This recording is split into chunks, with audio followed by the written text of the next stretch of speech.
ఎన్నికల్లో నేరుగా ఢీకొట్టే సత్తాలైకే తెరాస ప్రభుత్వాన్ని అడ్డుపెట్టుకుని వైకాపా కుట్రలు చేస్తోందని తెలుగుదేశం మండిపడింది. ఆ పార్టీ సేవామిత్ర యాప్ సర్వీస్ ప్రొవైడర్లుగా ఉన్న ఐటీ గ్రిడ్ సంస్థపై తెలంగాణ పోలీసుల దాడులే దీనికి నిదర్శనమని ఆరోపించింది. తెలుగుదేశం పార్టీ వివరాలను వైకాపాకు అందించేందుకే ఈ ప్రయత్నాలని ఆరోపించారు.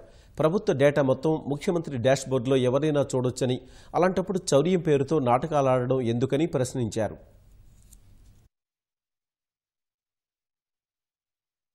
ముఖ్యమంత్రి యొక్క డాష్ బోర్డ్ ఏ సామాన్యుడైనా చూడొచ్చు. ప్రతి ఒక్క పథకాన్ని ట్రాన్స్పరెంట్ గా పెడతా ఉంది. ఎవరైనా అనలిటిక్స్ చేసుకోవచ్చు, ఎవరైనా సమాచారాన్ని తీసుకోవచ్చు. జగన్మోహన్ రెడ్డి గారు గతంలో అసెంబ్లీకి వచ్చినప్పుడు ముఖ్యమంత్రి గారి డాష్ బోర్డ్ లో నుంచి సమాచారం తీసుకుని సభలో మాట్లాడారు. మరంటే ఆయన దొంగిలించాడని మేము చెప్పాలా? మమ్మల్ని ఆ విధంగా ఆయన మీద కేసులు పెట్టమంటారా? అసలు విచిత్రం ఏంటంటే ఓటర్ల డేటా ఎవరిది, లబ్ధిదారుల డేటా ఎవరిది? ఆంధ్రప్రదేశ్ ప్రజలది. తెలంగాణలో కేసు పెడతాం ఏంటి?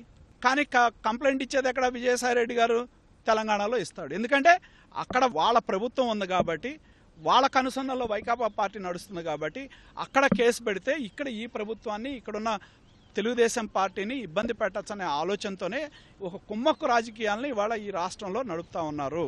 కేసీఆర్ ఏదైతే రిటర్న్ గిఫ్ట్ అని మాట్లాడారో ఆ రిటర్న్ గిఫ్ట్ లో భాగంగానే ఢిల్లీ ఆదేశాల మేరకు ఐబీ ఆలోచనలతో తెలంగాణ ప్రభుత్వం యొక్క నిఘా వ్యవస్థ, తెలంగాణ ప్రభుత్వ పోలీసు వ్యవస్థ తెలుగుదేశం పార్టీకి సంబంధించి ఐటీ సేవలు అందిస్తున్నటువంటి సంస్థ మీద దాడులు చేసి తెలుగుదేశం పార్టీకి సంబంధించిన అత్యంత కీలకమైన సమాచారాన్ని, ఏ గ్రామంలో ఏ నాయకుడు ఉన్నాడు, అతను ఏ కులానికి సంబంధించిన వాడు, అతని బలం ఎంత, ఈ రకమైనటువంటి సమాచారం, మా దగ్గర ఉన్న సమాచారాన్ని దోపిడీ చేసి ఇవాళ వైఎస్ జగన్మోహన్ రెడ్డికి అందివ్వాలి అనేటువంటి ఒకే ఒక లక్ష్యంతో చేశారు. హైదరాబాద్లో వ్యాపారాలు ఉన్నటువంటి వాళ్ళని బెదిరించి ఒత్తిళ్లకు చేసి ఇక్కడ జగన్మోహన్ రెడ్డికి మద్దతు పలికేలాగా చేస్తున్నారు అనడానికి ఐటీ గ్రిడ్స్ అనేటువంటి సంస్థ మీద దాడులు చేసి వాళ్ళని భయభ్రాంతులకు గురి చేయడం అనేటువంటిది ప్రత్యక్ష ఉదాహరణ.